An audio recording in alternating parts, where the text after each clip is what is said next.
आणि continuous process आहे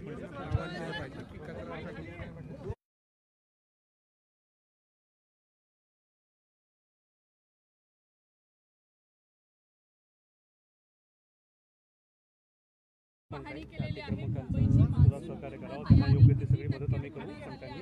वेगवेगळ्या ठिकाणी आज तुम्ही प्रत्यक्ष भेट दिली, काय सांगाल? 69 मेजर नाले एकंदरीत नाले सफाईचं काम युद्ध पातळीवर सुरू आहे. मुंबई महापालिकेकडून एक बैठक घेतल्याप्रमाणे जी मी अपेक्षा केली होती की हार्ड बेस लागेपर्यंत नाले सफाई झाली पाहिजे, कारण जेव्हा हार्ड बेस लागेपर्यंत नाले सफाई आपण करतो त्यावेळेस त्याची कॅरिंग कॅपॅसिटी वाढते आणि त्यामुळे पाणी साचण्याचे प्रकार होत नाहीत. गेल्या वेळेस देखील आपण हा प्रयोग केला होता, तेव्हा कचरा, गाळ, माती, चिखल किती काढली यापेक्षा त्या भागामध्ये पाणी साचलं नाही, हा मुद्दा महत्त्वाचा आहे. त्यामुळे यावर्षी देखील मी एक बैठक घेतली मुंबई महापालिकेचे आयुक्त गगराणी साहेब आणि त्यांचे सर्व सहकारी यांच्यासोबत, आणि त्यामध्ये काही सूचना दिल्या. त्या सूचनांप्रमाणे या ठिकाणी जवळपास 269 किलोमीटर नाले आहेत मुंबईचे, आणि हा मिठी रिव्हर जो आहे हा जवळपास 18 किलोमीटर आहे. हा अतिशय नदीसारखा मोठा हा मिठी रिव्हरचा नाला आहे, आणि यामध्ये देखील आता सूचना केलेली आहे हार्ड बेस लागेपर्यंत तुम्ही हा नाला साफ करा, आणि जेणेकरून नाला सफाई ज्या ज्या भागामध्ये होती आहे त्या भागातल्या अधिकाऱ्यांनी देखील फील्डवर उतरून नाले सफाईची पाहणी केली पाहिजे. आयुक्त स्वतः फिरत आहेत, सुधाकर शिंदे आहेत, बांगर आहेत, अश्विनी जोशी आहेत, ही सर्व टीम, आणि आमचे सर्व सहाय्यक आयुक्त, वार्ड ऑफिसर अमित सैनी आहेत, सर्व लोक रस्त्यावर उतरले. ॲक्च्युअल फील्डवर उतरल्यामुळे सिस्टीम अलर्ट होते. काही गोष्टी ज्या काही राहून जाऊ शकतात त्या राहून जात नाहीत, आणि सगळ्या ज्या बाबी पाणी तुंबण्यास कारणीभूत ठरतात त्या आपल्याला रिझॉल्व्ह करता येतात. आणि त्यामुळे नाले सफाईसाठी मी स्वतः या ठिकाणी आज पाणी दौरा करतो आहे. माझी नागरिकांना देखील सूचना आहे, विनंती आहे की या नाले सफाईमध्ये सहकार्य केलं पाहिजे. कचरा नाल्यामध्ये न टाकता कचरा कुंडीत टाकला पाहिजे,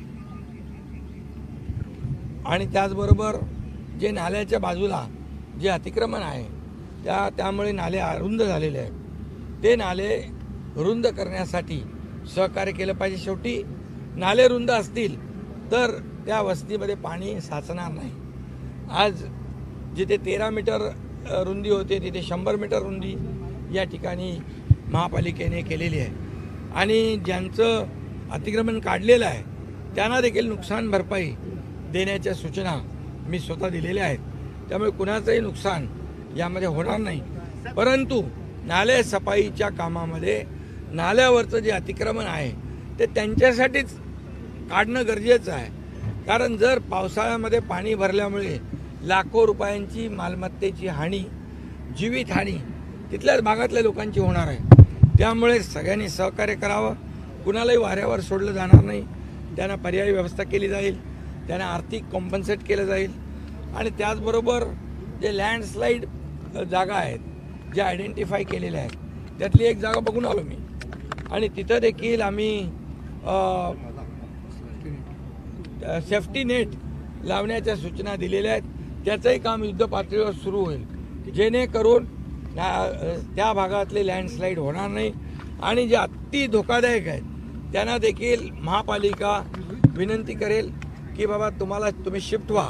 त्यांना देखील MMRDAची जी घरं आहेत, मी मुखर्जींना सांगितलेलं आहे, MMRDAच्या घरांमध्ये त्यांना तात्पुरते त्यांचं सेफ्टी नेट लावेपर्यंत, त्यांना सुरक्षित करेपर्यंत त्या ठिकाणी देखील राहण्याची व्यवस्था आम्ही करतोय.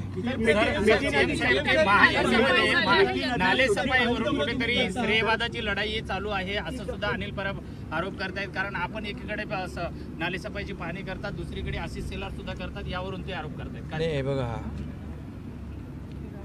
आमचा उद्देश काय आहे? नाले सफाई झाली पाहिजे. लोकप्रतिनिधी म्हणून आमदार देखील आपापल्या भागामध्ये नाले सफाई व्यवस्थित झालेली आहे की नाही हे पाहतात, ही चांगली गोष्ट आहे. ही गोष्ट हे जे काही ते नाले सफाई चांगली व्हावी आणि लोकांना रिलीफ मिळावा या दृष्टीने सगळं होतं आहे. त्यामुळे याच्यावर कुठल्या श्रेयवादाची लढाई नाही आहे. यामध्ये एकच आहे, कुठल्याही श्रेयवादाची लढाई नाही. ही आमची जबाबदारी आहे. ही मुंबई महापालिकेची जबाबदारी आहे की नाले सफाई योग्य पातळीवर झाली पाहिजे. आणि म्हणून मी स्वतः सांगितलं हार्ड बेस. आता बघा इथे हार्ड बेस काही ठिकाणी लागला आहे, काही ठिकाणी हार्ड बेस लागला नाही, तिथलं काम चालू आहे. त्या ठिकाणी शिल्ड पुशर आहे तो देखील लावलेला आहे. ती आपली कुठली जलपर्णी जे की नाल्यामध्ये ते ट्रक्सर मशीन आहे ते लावलेलं आहे, जेणेकरून पूर्ण यंत्रणा जे आहे पलटूनवर आपल्या पोकले नाहीत,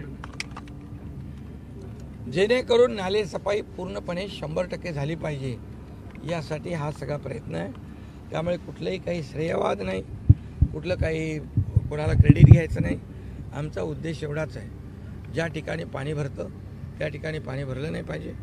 मग ते हिंदमाता, मिलन सबवे आणि की कुठला आहे ते अंधेरी सबवे या ठिकाणी देखील हाय प्रेशरचे पंप ठेवलेले आहेत. आणि हे पाणी समुद्रात जेव्हा भरती असते तेव्हा समुद्रात जात नाही. त्यावेळी होल्डिंग पॉईंट तयार केले 13 ठिकाणी, ते पूर्ण स्टोरेज केलं जातं. त्या होल्डिंग पॉईंटमध्ये जवळपास त्याची कॅपॅसिटी करोडो लिटरची कॅपॅसिटी आहे. त्यामुळे तो देखील एक जमेचा भाग आहे. आणि त्यामुळे नाले सफाई पूर्णपणे अतिशय यशस्वीपणे करावी हार्ड बेस लागेपर्यंत, अशा प्रकारच्या सूचना मी दिलेल्या आहेत. मिठी नदीचं आहे ते जे पाणी शुद्ध करण्यासाठी प्रकल्प आहे तो राबवण्यात येणार होता, त्या संदर्भात काही मिठी नदीचा जो प्रकल्प आहे तोही आपण राबवतोय. आता येणारे जे आउटलेट आहेत मिठी नदीमध्ये जे येणारे आउटलेट आहेत ते आउटलेट बंद करून एक सीवर लाईननी त्याला आपण STP मध्ये घेणार. STP मध्ये त्याचं पाणी शुद्ध ट्रीटमेंट करणार आणि मग त्यामुळे हे मिठी नदीचा जे काळा रंग आहे हा आपल्याला भविष्यामध्ये बदललेला दिसेल. त्यामुळे तोही प्रोजेक्ट जो आहे, तो टेंडर जो आहे तो काढलेला आहे आणि त्याची अंमलबजावणी होते आहे. मला एवढंच सांगायचं आहे, किती टक्के झालं, किती हे केलं, यापेक्षा माझी अपेक्षा आहे की पावसाळ्यामध्ये पाणी तुंबता कामा नये, एवढं नाली सफाई करा. आता काही ठिकाणी 98% झाले, काही ठिकाणी 100% मिळवलं. 100%ला मला समाधान नाही. तुम्ही हार्ड बेस लागेपर्यंत काढा, हार्ड बेस लागेपर्यंत काढा. आजूबाजूचे जे काही नाल्याच्या बाजूला जिथे स्कोप आहे नाला रुंद करण्याचा तो करा, जेणेकरून पाण्याचा फ्लो जो आहे कॅरिंग कॅपॅसिटी वाढेल आणि पाणी तुंबणार नाही. अशा प्रकारच्या सक्त सूचना आहेत. त्यामुळे जे अधिकारी, आता ही सर्व टीम तर काम करते, जे अधिकारी त्या भागातले ज्या भागामध्ये ज्यांचे नाले आहेत त्यांची जबाबदारी आहे, त्यांनी पूर्णपणे नाले सफाई व्यवस्थित होईपर्यंत स्वतः विजिट करणे व त्यांनी स्वतः पाहणी करणे आणि तो नाला साफ करून घेणे. त्यांना जे अधिकारी चांगलं काम करतील त्यांचा आम्ही सन्मानच करतो. जे अधिकारी कामात कुचराई करतील त्यांच्यावर कारवाई देखील केली जाईल, हे देखील मी सांगत असतो. आणि त्यामुळे मागच्या वर्षाचा अनुभव आम्हाला चांगला आलेला आहे आणि यावेळेस देखील पाणी या ठिकाणी भरणार नाही अशा प्रकारचं एक नियोजन मुंबई महापालिकेने केलेलं आहे. सामनामधून आज टीका करण्यात आलेली आहे. सामनातून आज टीका करण्यात आली आहे की तुम्ही बऱ्याच टंचाईला सामोरं जावं लागत आहे. जो रिझर्व्ह वॉटर आपण असतं तेही आपण लवकर दिल्यामुळे कुठेतरी ही पाणी टंचाईला आपल्याला सामोरं जावं लागतं का? धरणांमध्ये पाण्याची क्षमता कमी झाली. आता पाऊस येतोय, परंतु येईपर्यंत आपल्याला काटकसर करावी लागेल आणि म्हणून 5% जे काही काटकसर आपण करतोय ही लोकांच्या हिताची आहे. पाऊस लवकरच येईल अशा प्रकारची अपेक्षा आहे. दुष्काळी भागात देखील मी परवा आढावा घेतलेला आहे. चारा, पाणी टंचाई, जनावरांचं पिण्याचं पाणी, लोकांचं पिण्याचं पाणी यावर देखील आपण नियोजन केलेलं आहे. आणि मुंबई महापालिकेत देखील पाण्याची टंचाई भासू नये याची सर्व पूर्वतयारी नियोजन म्हणून हा निर्णय